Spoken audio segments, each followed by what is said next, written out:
Francis, ayer y hoy, aprendiendo del pasado, de Francis, ayer y hoy. A la democracia fraudulenta se la asiste con la falsedad ideológica.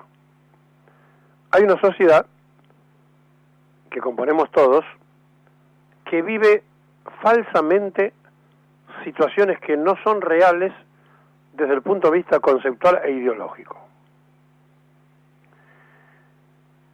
Y es duro tener que empezar así para definir en el comienzo el fallecimiento de una persona que, como Jerónimo Venegas,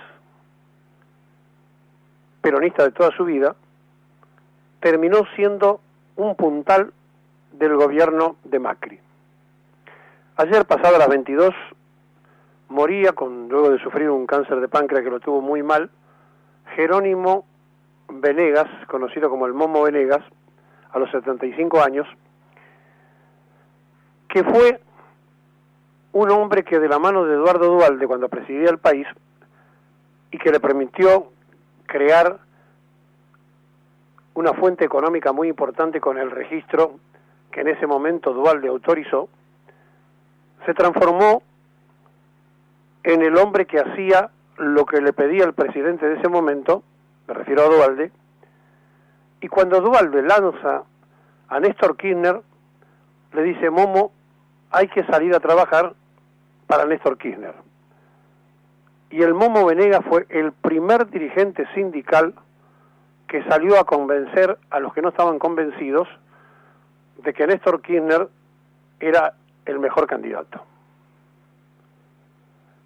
Muerto Néstor Kirchner, alejado un poco de su sociedad con Moyano, que la venía manteniendo desde las épocas que ambos eran jóvenes en la juventud sindical, Moyano en Mar del Plata, él de Necochea, estaban en contactos.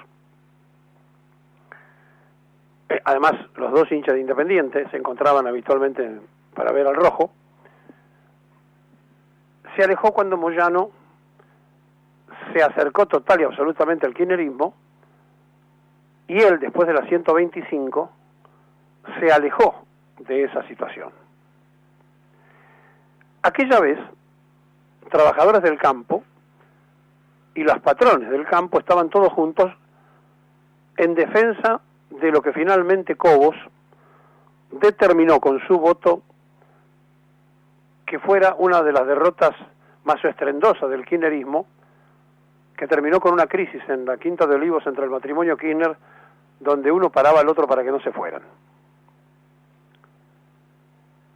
Bueno, Venegas, que había sido activista gremial de Néstor Kirchner, el primero,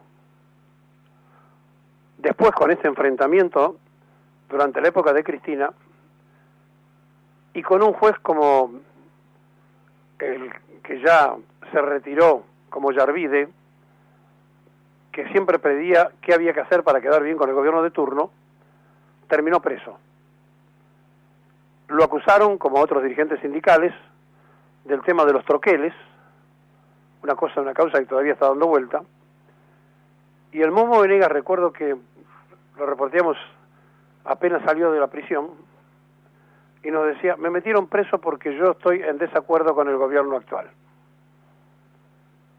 Esa situación que lo alejó, siendo titular de las 62 organizaciones peronistas, el brazo que alguna vez condujo Lorenzo Miguel, lo alejó del momento del kirchnerismo que gobernaba, y lentamente, después de la 125, tironeado por los propios patrones del campo, terminó al lado de Macri. Armó un partido político, FE, hasta le prestó FE cuando Jorge Macri, el primo del presidente, dejó caer el propio partido. No tenían boleta para presentarse en la provincia de Buenos Aires porque se había caído el PRO cuando lo presidía Jorge Macri, y usaron entonces un frente que componía el partido del Momo Venegas. Siempre fue peronista. Ocurre que en el último tramo, explicar el apoyo a Macri y a Cambiemos le resultaba tan difícil como convencer a los propios que lo seguían a él a sabiendas de que no coincidían con lo que él estaba haciendo. Un hombre que nació muy humilde, que comía salteado, y que terminó sentado en las mesas del poder de la Argentina. Ha muerto el Momo Venegas. Tenía 75 años. En esta democracia fraudulenta, la falsedad ideológica y la duda sobre lo que le corresponde a cada quien en su identidad ha tenido también otro capítulo con el debut de la primer candidata a diputada nacional del Frente Ciudadano de Cristina Fernández, que ayer, si se hubiera quedado callada, probablemente le ahorraba una serie de problemas por sus propias declaraciones. En una jornada insólita, esta economista salió a defender a su jefe anterior, Amado Boudou, y no tuvo mejor idea, Fernanda Vallejos, que decir que Boudou era un perseguido político, como lo fueron Irigoyen, Perón, Evita, Néstor y Cristina Kirchner. Y según ella, el poder económico nunca le iba a poder perdonar al ex vicepresidente de la República ser uno de los protagonistas de la recuperación de los fondos de los trabajadores que se lo sacaron a las AFJP. Y Vallejo agregó: con Boudou comenzó un proceso de persecución judicial y mediática que vemos que se ha recrudecido y expandido sobre las personalidades que formaron parte de la gestión anterior, porque parece haber una fuerte vocación de que no vuelva a haber un proyecto nacional. Y luego apeló a decir que hoy la corrupción no es un eje por la situación económica. Que me perdone Amado, pero a la gente no le interesa lo que le sucede a Boudou. Uno se engancha con estas novelas cuando no tiene problemas en la casa, pero no cuando no le alcanza la plata fuera de ella. Es decir, si hubiera dicho todo esto sin meter a Irigoyen, a Perón, a Evita y a los Kirchner en la bolsa, probablemente se hubiera ahorrado un montón de situaciones, al punto tal que recibimos correos, después le voy a leer alguno, de gente que dice que ya va a votar a Cristina, pero que va a cortar la boleta de diputados. Fíjense lo que hace una declaración. Siguiendo con la falsedad ideológica, ayer nosotros decíamos que la CNRT, la comisión que autoriza el funcionamiento de los micros, había dicho que el micro Siniestrado de Mendoza tenía los papeles en regla. El propio ministro de Transporte salió a decir después que la documentación era adulterada. Y por otro lado, si bien tenía documentación, adulterada o no adulterada, solamente podía circular en la provincia de Buenos Aires. Por lo cual, se demuestra una vez más que nadie controla a nadie, por más que haya buscado pasos alternativos o lo que fuere, ha pasado todos los retenes de policías provinciales y nacionales y gendarmería y todos los que controlan la ruta sin que nadie le pidiera los papeles. Por otro lado, gente que viajaba en el micro dice que el chofer parecía que se quería suicidar, porque cuando todos le pedían que se calmara porque se había bambaleado el micro de un lado para el otro, aceleró mucho más y se produjo la catástrofe. La CRT en el primer comunicado dijo que estaba autorizado y ahora el propio ministro dice que era falsa la documentación que habían presentado o que estaba falseada. El hijo de Recalde también comete un pecado de falsedad. Mariano Recalde dijo: mi padre va a reemplazar a Cristina en el Senado dentro de 2 años, imaginando que va a ser Cristina presidenta de la Nación. Se equivoca. A Cristina la va a reemplazar Juliana Di Tulio, por una cuestión de cupo.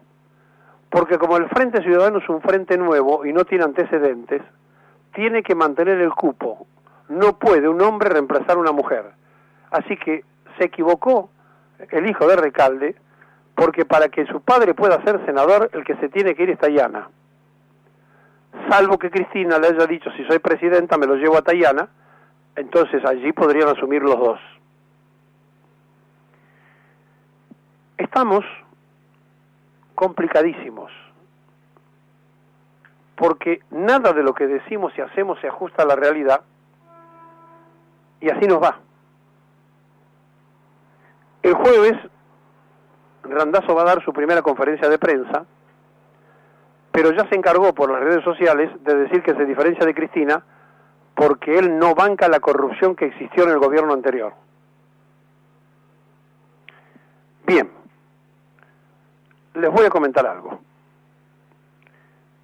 La gente está entusiasmada con votar y durante el gobierno anterior, en realidad desde el año 1997, una empresa española muy cuestionada se ha encargado de contar los votos en la Argentina más allá de la Cámara Electoral. Esta empresa, que se llama Indra Sistemas, es una empresa española, se llevó en las últimas elecciones nacionales 330 millones de pesos.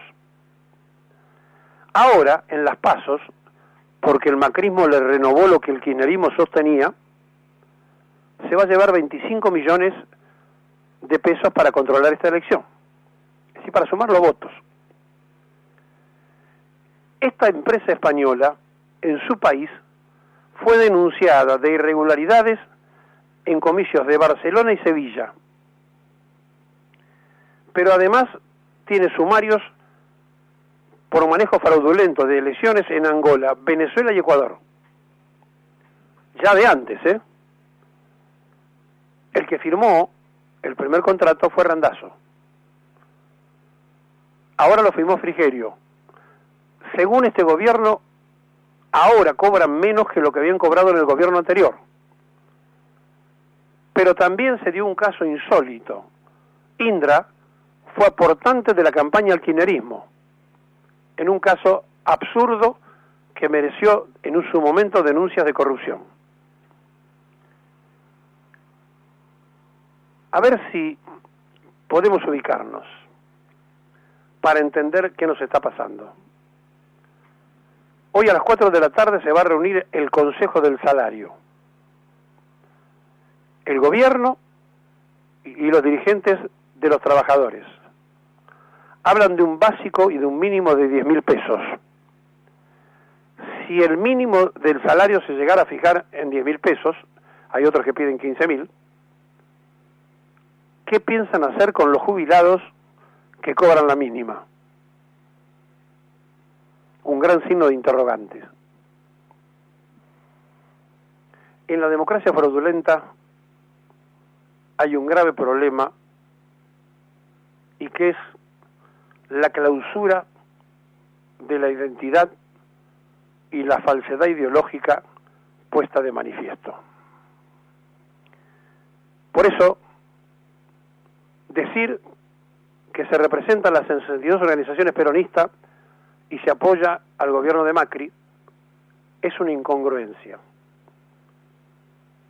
Sostener que Vudú, que se quiso llevar al hombro después de varias cosas que truchó en su vida, la fábrica de hacer billetes, es lo mismo que Irigoyen, Perón, Evita, Néstor y Cristina, es sumergirse o en la ignorancia o en la estafa del pensamiento de creer que la gente no sabe de qué se trata.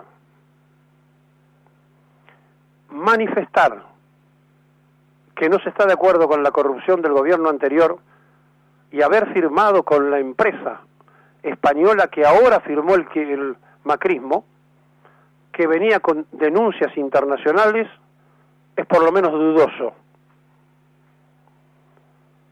El contratar micros más baratos sin averiguar si tienen papeles en regla es complejo, pero es mucho más complejo que la primera información dijera que tenía autorización y que ahora el ministro diga que los papeles eran truchos.